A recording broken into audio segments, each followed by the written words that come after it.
क्या आपने भी ध्रुव राठी की नई वीडियो देखी है जहां पर उन्होंने एनिमल मूवी का रिव्यू किया है और उसको एक कैंसर बताया है समाज के लिए। अब वो वीडियो रिव्यू तो कहीं से भी नहीं थी, ऐसा लग रहा था कि ध्रुव राठी एक मॉरल पुलिसिंग कर रहे हैं, एक मॉरल लेक्चर दे रहे हैं हाउ टू वॉच मूवीज। और जिन लोगों ने एनिमल मूवी को पसंद किया है वो लोग बहुत ही ज्यादा टॉक्सिक हैं और हमारी सोसाइटी का एक बहुत ही बुरा पार्ट है। हाँ देखो, उन्होंने थोड़ा एग्जैजरेट तो कर दिया और आज की इस वीडियो में हम यही बात करने वाले हैं कि ध्रुव राठी की उस वीडियो में कुछ चीजें बहुत ज्यादा गलत चली गई थी और कुछ एग्जाम्पल्स तो बहुत एक्सट्रीम चले गए थे। अब यहाँ पर मैं ध्रुव राठी को हेट देने के लिए नहीं आया हूँ, मैं सिर्फ उनकी वीडियो का कंटेंट आपके सामने डाइसेक्ट करूंगा और मुझे जो समझ आया और मुझे जो चीज गलत लगी मैं वो आपके सामने रखना चाहता हूँ। अग्री करते हो भाई तो भी कमेंट करके डिस्कशन करना, डिसएग्री करते हो तो भी रिस्पेक्टफुली कमेंट करके डिस्कशन करना। मैं बिल्कुल ओपन हूँ डिस्कशन करने के लिए। तो ध्रुव भाई अपनी वीडियो स्टार्ट करते हैं इस तरीके से जहाँ पर हमें बहुत सारे रिसर्च पेपर दिखाते हैं और बहुत सारी स्टडीज हमारे सामने रखते हैं जहाँ पर हमें वो ये बताते हैं कि कैसे एक रिस्पॉन्सिबल फादर का ना होना एक बच्चे की लाइफ में उसको एक बहुत ही गलत ट्रैक पर लेकर जा सकता है और उसका सेल्फ एस्टीम, उसका सेल्फ कॉन्फिडेंस बहुत ज्यादा गिरा सकता है अगर एक केयरिंग और रिस्पॉन्सिबल फादर फिगर उसकी लाइफ में ना हो। अब हाँ देखो, ये चीजें तो मैटर करती हैं। एक केयरिंग और रिस्पॉन्सिबल फादर का ना होना एक बच्चे को बहुत गलत ट्रैक पर लेकर जा सकता है, लेकिन मुझे ये लगता है ये पर्सन टू पर्सन डिपेंड करता है और उसके एनवायरमेंट पर बहुत ज्यादा डिपेंड करता है। सिर्फ एक फैक्टर को जिम्मेदार ठहराकर मुझे नहीं लगता कि उन्होंने सही तरीके से इस टॉपिक को कंक्लूड करा है। और ऐसा भी हो सकता है कि उन्होंने जो रिसर्च पेपर अपनी वीडियो में दिखाए हैं उनको भी चैलेंज करते हुए और भी रिसर्च पेपर पब्लिश हो चुके हों। एंड एक चीज जो मुझे लगता है उन्होंने थोड़ा कंफ्यूज कर दी, उन्होंने पेरेंटल अब्यूज को हार्श पेरेंटिंग से शायद थोड़ा कंफ्यूज कर दिया। बिकॉज इन माय ओपिनियन मैं तो ये मानता हूँ कि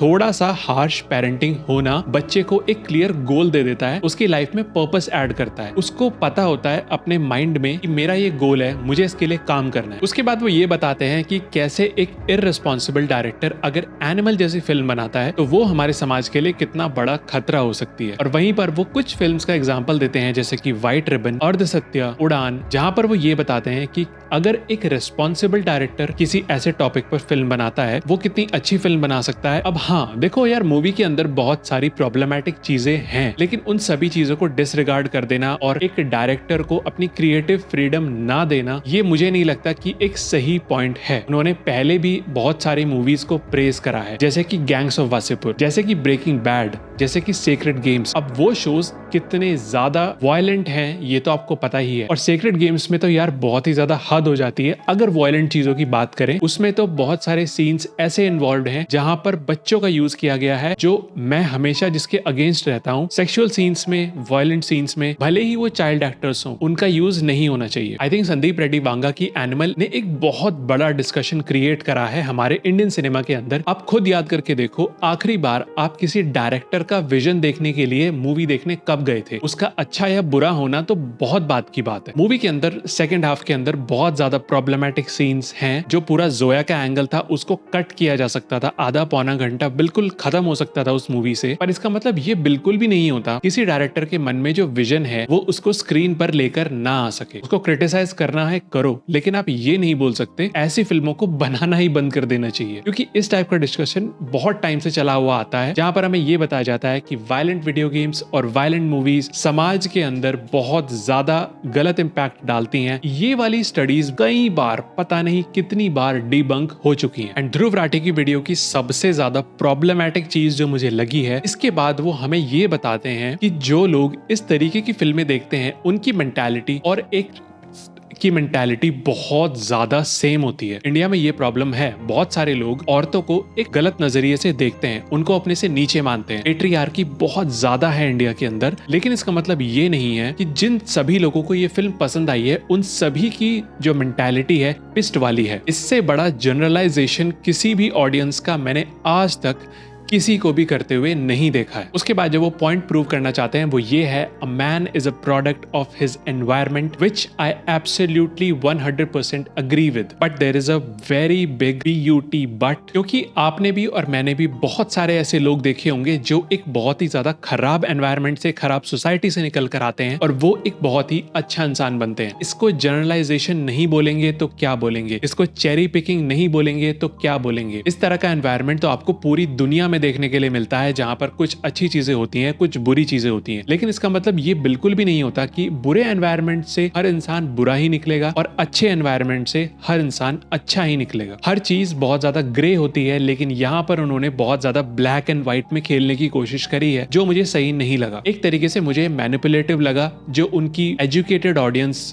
पता नहीं क्यों नहीं समझ पाई। उसके बाद वो कुछ क्रिटिक्स का रिव्यू भी शेयर करते हैं, जहां पर उन क्रिटिक्स को बहुत ज्यादा गलत बोला जा रहा था और मैं उसके खिलाफ हूँ। किसी भी क्रिटिक को, किसी भी क्रिएटर को, भले ही वो ध्रुव हो, भले ही कोई भी क्रिएटर हो, हमें उन्हें गलत नहीं बोलना चाहिए। लेकिन उस एक कॉमेंट से ये दिखाना जिन लोगों को ये फिल्म पसंद आई है वो बहुत ज्यादा टॉक्सिक होते हैं और ऐसे लोग समाज में आकर बहुत ज्यादा टॉक्सिसिटी फैलाते हैं, टॉक्सिक मैस्कुलिनिटी फैलाते हैं, पेट्रियार्की को बढ़ावा देते हैं और वो एक तरीके से पूरे एक मूवी के जॉनरा के फैंस को ही टॉक्सिक बताते हैं। जहां पर जिन लोगों को गोर या स्लैशर मूवीज पसंद आती हैं बहुत ज्यादा टॉक्सिक होते हैं। अपनी असल जिंदगी में पावरलेस और रिप्रेस्ड फील करते हैं, दबे हुए फील करते हैं। कोई इंसान जो अपनी रियल लाइफ में अपने बॉस के नीचे दबा हुआ है, पुलिसमैन के नीचे दबा हुआ है या अपने पेरेंट्स से घर में बहुत डांट खाता है, इस तरीके के लोगों को इस टाइप की गोर वायलेंट फिल्में सबसे ज्यादा पसंद आती हैं, क्योंकि सिनेमा में जाकर वो इंसान खुद को हीरो की तरह इमेजिन कर सकता है। मैं उनसे कहना चाहूंगा, एक चीज होती है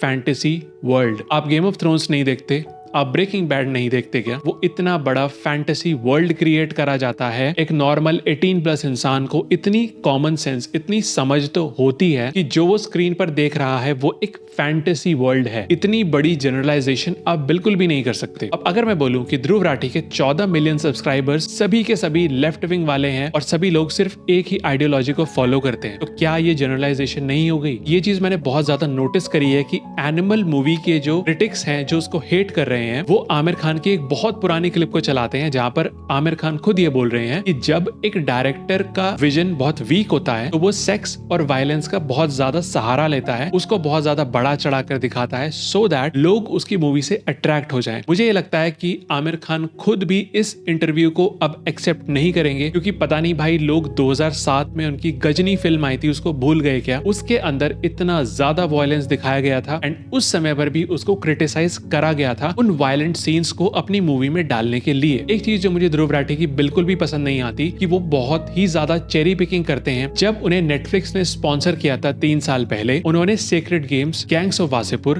ब्रेकिंग बैड, जो बहुत ही ज्यादा वायलेंट शोज हैं, उनको एक मास्टरपीस, एक कल्ट फॉलोइंग वाले मूवीज और टीवी शोज बताया था। और वहीं पर जब एनिमल के मेकर्स ने उनको स्पॉन्सर नहीं किया तो उन्होंने इस फिल्म की बहुत ज्यादा बुराई करनी शुरू कर दी। अब ऐसी फिल्म्स पहले से बनती हुई नहीं आ रही हैं क्या? बनती हैं। उन्होंने एक फिक्शनल कैरेक्टर क्रिएट करा मुन्नू नाम का, जहां पर वो ये दिखाने की कोशिश करते हैं कि इंडियन सोसाइटी कितनी ज्यादा खराब है, यहाँ पर हर गलत चीज होती है, मूवीज गलत बनती हैं, हमारा एनवायरनमेंट बहुत खराब है। जब यहाँ पर 4 मोर शॉट्स आती है, जब यहाँ पर थैंक यू फॉर कमिंग आती है, तो क्या उसके अंदर टॉक्सिक फेमिनिनिटी नहीं होती है? इतना ज्यादा टॉक्सिक फेमिनिज्म उन मूवीज के अंदर, उन टीवी शोज के अंदर दिखाया गया है। इस तरह के क्रिएटर्स को उन चीजों को कॉल आउट करते हुए कभी भी नहीं देखोगे। आई थिंक मुझे लगता है कि ये उनके प्रोपेगेंडा में फिट नहीं बैठता है। और वहीं पर वो एंड में ये भी बोलते हैं कि यार हम लोगों को ऐसी फिल्म बनानी चाहिए जो हम बैठकर अपनी पूरी फैमिली के साथ देख सकें। भाई तुम हर चीज फैमिली के साथ करते हो क्या? हमारी कुछ फैंटेसीज होती हैं जो हम मूवीज में देखना चाहते हैं। बहुत ज्यादा गोरी फिल्म मैं देखना चाहता हूँ, लेकिन इसका मतलब ये नहीं है कि मैं बाहर जाकर उस चीज को खुद करूंगा। ऐसा नहीं होता है। मुझ में इतनी समझ है, मुझ में इतनी कॉमन सेंस है। ये एक फैंटेसी वर्ल्ड है, इसमें कुछ भी असली नहीं है। एनिमल मूवी के अंदर इतनी सारी अजीब अजीब चीजें होती हैं। मूवी के अंदर जो हमारा मेन कैरेक्टर होता है रणविजय नाम का, उसको कभी अरेस्ट नहीं किया जाता। हाँ, उसका भी रीजन देते हैं कि उसका जो फादर है वो बहुत ज्यादा इन्फ्लुएंशियल होता है, बहुत वेल्दी होता है। आपने कभी रियल लाइफ में ऐसा देखा है? बड़े बड़े नेताओं के बेटे होते हैं जिनको पुलिस अरेस्ट करती है अगर वो कुछ गलत काम करते हैं। तो वी ऑल नो कि भाई ये एक फैंटेसी वर्ल्ड है। तो इस वीडियो के जरिए मैं ध्रुव राठी को हेट बिल्कुल भी नहीं देना चाहता था। अगर भाई मैंने कुछ ऊपर नीचे बोल दिया हो तो I am really sorry for that. मैं ये चाहता था कि इस टॉपिक पर थोड़ा हेल्दी डिस्कशन क्रिएट हो और हर उस टॉक्सिक चीज को जरूर कॉल आउट किया जाना चाहिए जो एनिमल मूवी के अंदर हमें दिखाई गई थी। लेकिन इसका मतलब ये बिल्कुल भी नहीं है कि इस तरह की मूवीज बननी बंद हो जानी चाहिए। अगर आप अग्री करते हो, वीडियो को लाइक करो, कॉमेंट करो आपके क्या थॉट्स है मुझे जरूर बताना। अगर आप डिसएग्री करते हो तो वीडियो को डिसलाइक भी कर सकते हो, कमेंट करके मुझे बता सकते हो किस बात पर आप मुझसे डिसएग्री करते हो, और थोड़ा रिस्पेक्टफुली बात करना, मैं भी आपसे रिस्पेक्टफुली बात करूंगा। मैं सिर्फ ये चाहता हूँ कि यहाँ पर एक डिस्कशन हो, और अगर ध्रुव राठी की ऑडियंस तक ये वीडियो गई है तो भाई जैसे कि ध्रुव राठी बोलते हैं आप उनकी एजुकेटेड ऑडियंस हो, तो प्लीज एक एजुकेटेड ऑडियंस की तरह ही कमेंट्स में बात करना। तो थैंक यू फॉर वॉचिंग, अपना टाइम देने के लिए बहुत बहुत शुक्रिया। मिलते हैं एक और वीडियो में। Thank you for watching, bye bye.